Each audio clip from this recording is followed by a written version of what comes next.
Okay, so in this room that I'll just call off the stage for a lack of a better term, this is where you have your lights and most of the power supply for the stage in that area. So basically, these two panels are what we'll be using. This one on the left will be for the lights. This one here is for those power supplies that I was talking about. So now starting with this one, which is labeled panel F, doesn't really matter, no. To keep it as simple as possible, you pretty much will just do the first 5 switches on both the left and the right side, so 1 to 10, and then you can do both at the same time, flip one at a time. It doesn't matter. And in doing this, now if you go check quickly, you'll see that most of the lights in the church have turned on. That's pretty much what we need for basic lights during the service. And if we need more lights, which we rarely ever do, then those can be added. And now for this panel here, it looks a lot more messy, but for the sake of simplicity, a lot of what we need is on this piece of paper here. So to turn on the speakers and the things that we need, you simply go with switch 24, switch 26, switch 28, 30, and then you'll turn on the speakers as well. But what I've also learned is that 32 and 35 need to be turned on as well, because these will help power the main screen that we have on at the back of the stage. And then 34, you don't really need it. The only thing it does is just to power the AC unit or the heat pump here. And then besides that, that's really all that you need.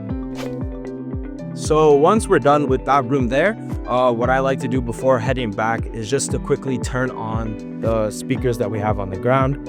And I find that it just saves more time, because instead of going there and then coming back, when I can remember, I just simply go here. It's not much work. It's just this big speaker, just the power button, and then you simply turn it on. And this is the first one. There's another one that is identical on the other side, right near the fan on the floor. It looks exactly the same, and you just have to flip the switch and then you're done. Okay, so welcome to the technical media booth, whatever you like to call it. And I'll just be going through a rundown of how we turn things on and a little bit of what each thing does and how they all work together. So firstly, we have this machine here with a lot of different power sources that are connected to it. And this is essentially just what powers a lot of the different devices in this department. And most of the time, it will always remain on. But in the off chance that it is off, the power switch is right here. So as you can see right now, it's on, but sometimes it might be switched off by accident or mistake. So if you know that you're turning everything on and nothing's actually glowing or turning on properly, I'd always recommend checking this, because that could kind of be the source of the error throughout the whole area. And then next, I'll just be moving by shortly here. And we have our Blackmagic design, which is pretty much just used for our cameras. So we have multiple cameras. It's just so that we can switch back and forth. So this is the power cord. And then at the back here, you simply just plug it in. And then once it is plugged in, you simply just take this metal part and then screw it in a clockwise direction, just so it fastens and it won't just by mistake pull out. So now for the next piece of equipment we have here is what controls some of our overhead lights.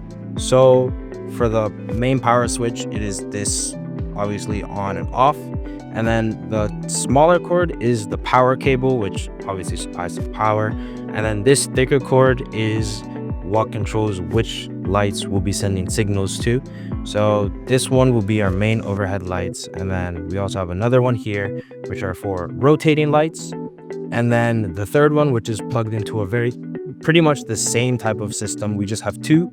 This third one here is meant to adjust the lights that we have at the very back of the screen. So we typically would just have these two, so that if you wanted to change or alter two different sets of lights at the same time, it just makes it easier to do. And I'll just explain this one because it's the most simple. And so all you would have to do is increase or decrease the lights of the first two. Since these are the overhead lights, we only have the first two fixtures here. And then if you increase it or decrease it, that will also adjust the lights. So if we look to see on the stage, as I decrease it, the lights get darker. And as I increase it, you can see that the main lights that are focused on the pulpit and also the choir area, the musicians where they would be, are also increasing or decreasing accordingly. And then now looking back to one of the last few things here, we have the blackout button, which if all the lights were on and you wanted to turn them off in an instant, just the bottom right corner would be the blackout button, and that would just turn off all the lights. And then if you wanted them to come back up, you just press it again. And then this can be indicated by that flashing light right on this analog here. So then you know right now it's on, and then if you press it again, it stops flashing, so you know that it's been turned off. So now we'll have the laptop and also desktop that we use for most of our in-person and also virtual displays. And to start, I will just be focusing on the desktop, which are these two screens here. And to turn it on, like most desktops, it's simply found underneath the desk here. And the on switch is the very first button. And to simply turn it on, you press it, and then you can see the beautiful display that we have here as it lights up. And that's kind of your indicator to know that it turns on. And then after you give it maybe 10 seconds thereabouts, depending on how slow it is that day, the display will power up, and then you will eventually see that it's turned on. And then the next thing you do, like any other computer, you'd simply go on and then sign in with the information you need. So you log into the computer like any other device. And then the two things we 99% of the time we use for this desktop is simply Google Chrome, and then also another application called vMix. And those are the two things that this computer is pretty much doing all the time. One of them will be used for our live streams. Another one will kind of be where all the different sources, whether it's a camera, Bible verses, etc., will be kind of collected so that we can switch things very easily. Now for this laptop, which is primarily, unlike this one, going to be used for a lot of our in-church operations. To simply turn it on, there's a power button in the very top right corner of the keyboard, and then the computer quickly turns on. And then, like this computer, you simply just log in and do whatever you need to do to sign in. And then after that, you go to, again, very similar, we have Google Chrome, but this time the other application that we use is called Proclaim, which is also just the second application in our taskbar. And unlike vMix, Proclaim is what we use to actually display all those different sources, like our Bible verses, lyrics for songs, even just a simple background if maybe someone's giving the message or the sermon during the day. And that's essentially all that we use for this laptop. So one of the last few things in this section will be this power system here. So I'll quickly just turn them on quickly and then explain what it does. So essentially, as you can see by the display and all the flashing lights that just happened there, this is how we turn on the display or the LCD screen. I believe that's what it's called. And apart from what we did earlier in the room off to the side of the stage, I told you that number 35 on the second panel was how we turn on the screen. This is kind of like a second way to power it, or the second way that is needed to power it. And in doing that, as you can see, the giant screen has now turned on. And that also goes to what I said earlier, how this laptop here is what is actually connected to that screen. So whether we're doing Bible verses, songs, etc., this is the laptop that we use, and it is connected to that screen over there. So now we have the digital mixer, and this is just to control the audio, whether it's music, songs, even from the computer itself. And to turn it on, you simply would open this hatch here. It can also be accessed through this gap here, but simply right above the power cord is the on switch, and then you simply just turn it on.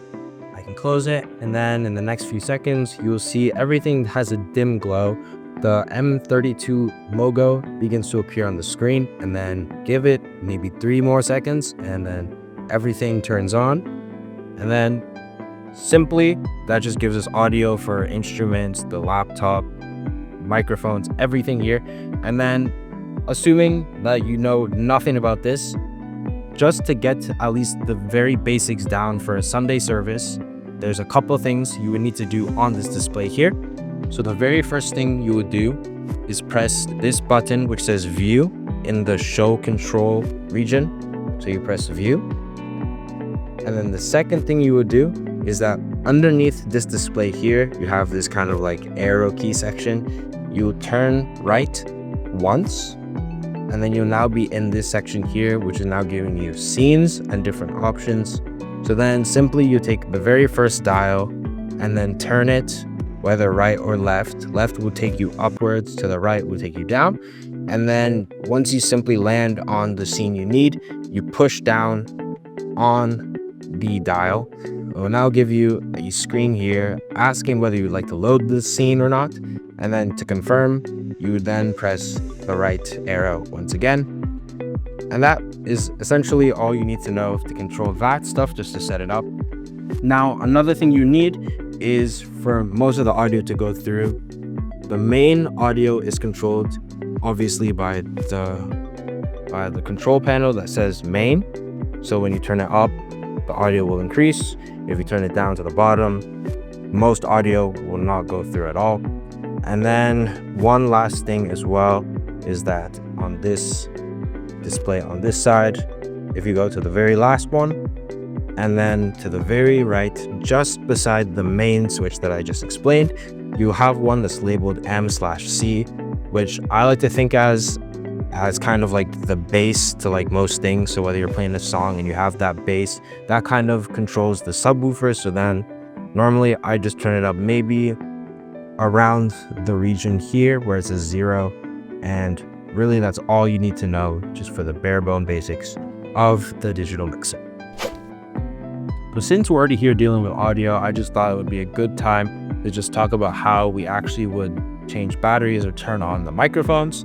So this one here would be the typical one that most of the microphones we have look like. So to turn this one on, you'd simply unscrew the bottom and it slides right off. And then you have 2 batteries and 2 slots for them, and they're labeled negative and positive for each side. So then to turn it on, you make sure that they're facing the appropriate side. So if I took this one out,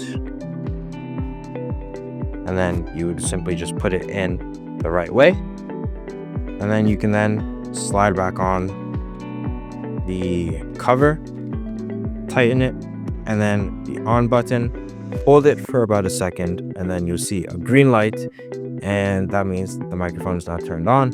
If the light is red or flashing or anything like that, that means the batteries are probably about to die, so it would be time to get new ones. Now, secondly, we have this microphone, which is our lead singer microphone, which is also labeled here. So this one's slightly different than that one, but most of the things are the same. You would take off the cover. Now here you have almost like a hatch. You'd simply just hold the 2 sides there, pull it up, then that reveals the batteries that are inside. And just like the first microphone, you simply would just have to align them the exact same way, one of them having positive at the top, negative at the bottom, and the other one having the opposite. And then afterwards, you simply close it, put the cover back on, and then to turn on the microphone, there's the on button, and you would hold it for about a second. Then you'll see a green light. This microphone also has the feature of a mute. So to do that, you simply press the button once, then the light will turn orange, and then to unmute, you press it again, and then it turns green. And then to turn off this microphone, just like the first one, you would just hold the on button until it turns off. Then likewise, if the light is red or any other color besides green or orange, that means the batteries are probably dying. Now, the last one here, I believe we have 2 microphones like this, but these are also for our backup vocalists. So same thing, you take off the cover. Now this one is slightly different, where you have a latch that opens up sideways or to the right. And then you want to make sure that both batteries will be facing the same way. So the positive side will be facing down for both. So normally you just slide up the top one, then place in the second one. Close the latch and then put the cover back on. And now to turn this one on, it's slightly different. The on switch is at the bottom. So you would push upwards and then you will see that turns green. And now to mute or unmute the microphone, it's up here. So right now it is muted because it's red and the mute symbol is on. And now to unmute it, you simply shift it up and now it's unmuted. And to turn it off as well, you simply would just go back to the on button and hold it for slightly longer than you did before, and then the light will turn off. And that's how you would turn on all the basic microphones that we would use. So this camera is one of the two cameras that's actually in the technical area. And simply to turn it on, very plain and simple, you would just take the lever on the side or the panel and open it, and then the camera will just turn on automatically by itself and is ready to be used. Okay, so this camera here is, unlike the one that I showed earlier, is like the other three that we have.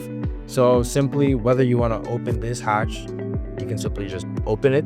Now, as you can notice, the screen is still black, and that's because we haven't actually turned it on, unlike the other one. Now, to turn it on, you simply would look at the top section here, and you have camera, off, and media. So right now it's in the off position, which is the middle one. And now to turn it on, you'd simply push it forward, and then you'll see the light turn green.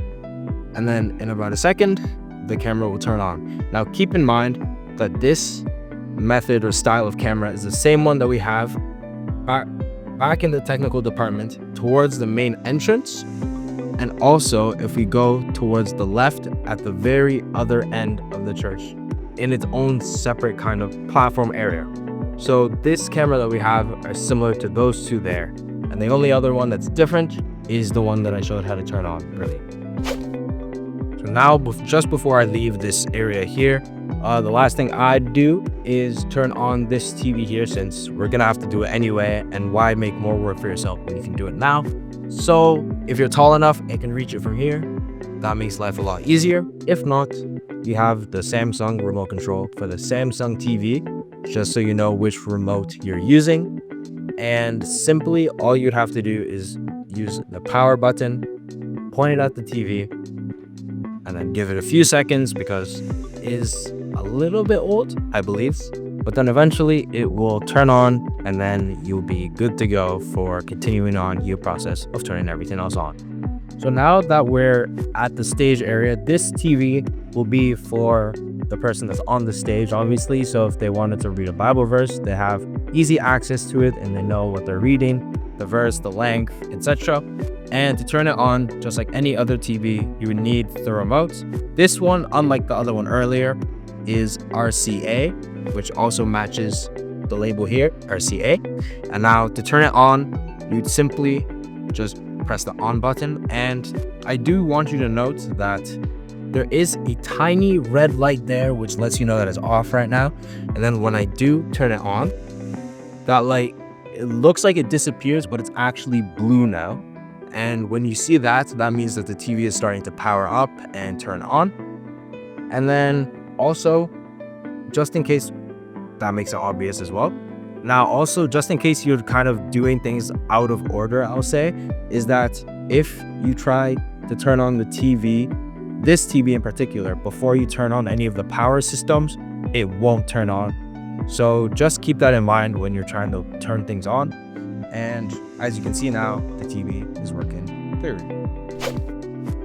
Now I hope that you've learned everything that's needed to turn on everything in the technical area so that we can have a wonderful Sunday service or any type of service overall.